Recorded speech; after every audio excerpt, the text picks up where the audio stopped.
Habatus Renungan Harian Anak. Halo semuanya, selamat pagi. Balik lagi sama kakak di renungan harian kita, Habatus. Habatus hari ini diambil dari Mazmur 80 ayat 1-20. Di sini kakak nggak akan bacain semuanya. Kakak ambil 5 ayat dari ayat 1-20. Kakak ambil ayat yang keempat yang bunyinya, Ya Allah, pulihkanlah kami, buatlah wajahmu bersinar, maka kami akan selamat. Ayat yang kelima, Tuhan Allah semesta alam, berapa lama lagi murkamu menyala sekalipun umatmu berdoa. Ayat yang ketujuh, Engkau membuat kami menjadi pokok pencederaan tetangga-tetangga kami, dan musuh-musuh kami mengolok-olok kami. Lalu ayat yang ke-15, Ya Allah semesta alam, kembalilah kiranya, pandanglah langit dan lihatlah. Dan ayat yang ke-18, kiranya tanganmu melindungi orang yang di sebelah kananmu, anak manusia yang telah kau teguhkan bagi dirimu itu. Di setiap kita pasti memiliki sebuah masalah yang kadang bikin kita jadi gak semangat, atau bikin kita jadi malas-malesan. Nah, kalau di Alkitab ini, kalau kita ada masalah, kita diajarkan untuk berdoa sama Tuhan. Sepertinya di ayat yang keempat, Ya Allah, pulihkanlah kami, buatlah wajahmu bersinar, maka kami akan selamat. Terus yang ayat kelima dan ketujuh, Tuhan itu pasti memberikan kita suatu pencobaan atau mengizinkan masalah itu datang. Karena kalau Tuhan izinkan berarti Tuhan tahu kalau misalnya kita tuh sanggup melewati masalah itu. Nah, kita juga jangan segan untuk berdoa sama Tuhan, minta bantuan Tuhan.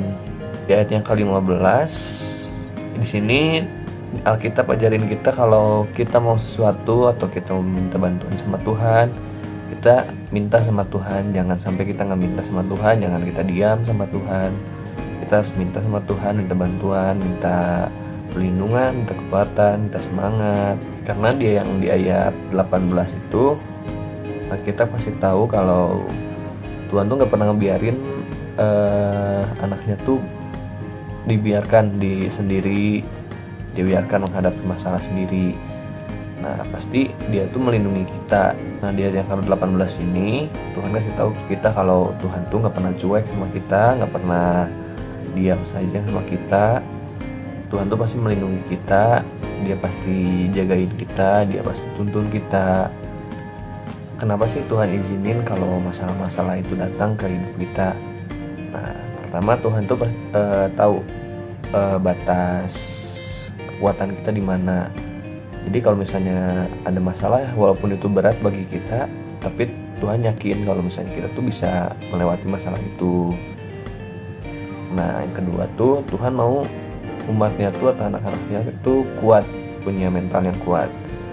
Coba kalian bayangin kalau misalnya kita hidup seneng terus, kita pasti kalau misalnya sekalipun ada masalah juga, jadi kita malah jadi mudah menyerah atau gimana gitu kan. Nah, makanya Tuhan izinin sebuah masalah masuk ke hidup kita supaya kita tuh jadi kuat, mental kita jadi kuat, gak mudah menyerah, dan tahan banting. Nah, jadi kesimpulan dari renungan kita hari ini di Mazmur 80 ayat 1-20 ngajarin kita kalau kita ada masalah, jangan lari, jangan kabur dari masalah, jangan takut, jangan menyerah untuk menghadapi masalahnya. Tapi kita berdoa, minta kekuatan dari Tuhan, minta bantuan dari Tuhan, Tuhan yang tuntun kita untuk cari solusinya. Karena Tuhan gak akan membiarin kita sendirian, Tuhan gak akan membiarin kita ngelewatin semuanya itu dengan jalan sendirian. Tapi Tuhan bakal ngebantu kita, dia bakal lindungin kita. Sekian renungan harian Habatus dari kakak. Mari kita berdoa. Tuhan Allah Bapa kami yang berada dalam kerajaan surga, kami berdoa, kami mengucap syukur pada pagi hari ini kami masih bisa dengar renungan dari Mazmur 80 ayat 1-20 yang mengajarkan bahwa setiap permasalahan yang ada itu Tuhan izinkan karena Tuhan tahu kalau kekuatan kita mampu untuk melewati masalahnya. Dan kami juga yakin kalau Tuhan gak akan ninggalin kami, dan Firman-Mu juga mengajarkan kami setiap ada masalah jangan kabur, jangan menyerah, tapi berdoa kepadamu untuk meminta bantuan dan kekuatan. Berkati kami juga dalam menjalani hari ini dan melanjutkan aktivitas kami ya dalam hari ini ya Tuhan. Dalam nama Tuhan Yesus kami sudah berdoa dan bersyukur. Amin. Selamat pagi, selamat beraktivitas. Tuhan Yesus memberkati. Kabar